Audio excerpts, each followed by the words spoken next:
نحمده ونصلي على رسوله الكريم اما بعد۔ میرے محترم بزرگوں، بات چل رہی تھی ان اعمال کی جو ہم دنیا میں رہ کر کرتے ہیں اور اللہ اس کے صدقے میں جنت کے اندر مومن کے لیے ایک محل تعمیر کرتا ہے۔ کتنے اعمال ایسے تھے جو اس سے قبل آپ کو بتلا دیے تھے، 6 یا 7 اعمال ابھی باقی ہیں۔ حضرت عائشہ رضی اللہ تعالی عنہا کی روایتیں، اللہ کے حبیب نے فرمایا کہ جو کوئی آدمی بازار جائے اور بازار پہنچ کر کے چوتھا کلمہ پڑھے، اشہد ان لا الہ الا اللہ وحدہ لا شریک لہ لہ الملک ولہ الحمد یحیی ویمیت وہو حی لا یموت بیدہ الخیر وہو علی کل شیء قدیر۔ یہ کلمہ جو کوئی آدمی بازار میں پڑھے، اللہ تبارک و تعالی اس کے لیے جنت کے اندر عالی شان محل تعمیر کرتا ہے۔ آپ نے فرمایا کہ بازار بدترین جگہوں میں سے ایک جگہ ہے اور مسجد بہترین جگہوں میں سے بہترین جگہ ہے۔ اللہ کے حبیب نے فرمایا جب تم جنت کے باغ میں آؤ تو چر لیا کرو، جیسے جانور جب چراگاہ جاتا ہے تو وہاں گھاس چر لیا کرتا ہے۔ صحابہ نے کہا یا رسول اللہ صلی اللہ علیہ وسلم جنت کے باغ کیا ہیں؟ آپ نے فرمایا یہی مساجد۔ صحابہ نے کہا کہ اس میں چرنے کا کیا مطلب ہے؟ آپ نے فرمایا اس میں چرنا جیسے آپ ابھی بیٹھے ہوئے ہیں، اللہ اور اس کے رسول کی بات سن رہے ہیں، یہ بھی جنت کے باغ کے اندر چرنا ہے۔ اسی طرح کوئی قرآن پاک کی تلاوت کرے، یہ بھی چرنا ہے، تسبیح پڑھے، یہ بھی چرنا ہے۔ اسی طریقے سے علم کا کوئی حلقہ ہو اس میں بیٹھے، یہ بھی چرنا ہے۔ قرآن کا پڑھنا، پڑھانا، سیکھنا، سکھانا مسجد کے اندر، یہ بھی ایک قسم کا چرنا ہے۔ اللہ کے حبیب نے فرمایا یہ صف کے اندر جو خلا کبھی رہ جاتی ہے، کبھی ایک مصلی جتنی جگہ رہتی ہے، پچھلی صف والے انتظار کرتے ہیں کہ یہ آگے جاوے، یہ آگے جاوے۔ آپ نے فرمایا کہ اپنے سے پہلی صف کے اندر اگر کوئی خلا دیکھے، صف کے اندر جگہ دیکھے اور پچھلی صف والا اس خلا اس جگہ کے اندر جا کر کے صف کو پورا کر لے، اللہ کے حبیب نے فرمایا اس کے بدلے میرا پروردگار جنت کے اندر بہترین محل بناتا ہے۔ کتنا بڑا عمل ہے! ہم اس کو کبھی ایسا عمل سمجھتے ہیں کہ اس کے بدلے کوئی گویا نیکی لکھی نہیں جاتی۔ آپ نے فرمایا کہ پچھلی صف کا آدمی آگے آوے، اللہ تعالیٰ اس کے صدقے میں جنت کے اندر محل بناتا ہے۔ دیکھو عمل اچھا دیکھا جاتا ہے، زیادہ نہیں دیکھا جاتا۔ بعض لوگ عمل بہت کثرت سے کرتے ہیں لیکن عمل کے اندر اچھائی پیدا نہیں کرتے۔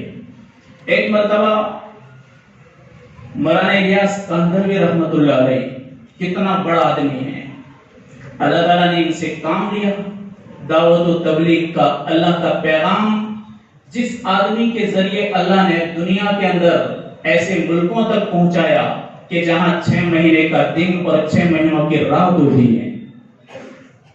یہ ایک مرتبہ لکھنؤ گئے، دارالعلوم ندوہ گئے، وہاں ملاقات ہوئی مولانا علی میاں صاحب ندوی رحمت اللہ علیہ، کتنا بڑا علم کا گہرا سمندر ہے۔ وہ دروازے پر گئے، حضرت سے کہنے لگے کہ حضرت جب آپ یہاں آئے ہیں ہماری چاہت ہے کہ آپ ہمارے اس ادارے کا ایک چکر لگا لیں۔ کہا ٹھیک ہے، آپ کی بات نہیں مانیں گے تو کس کی مانیں گے؟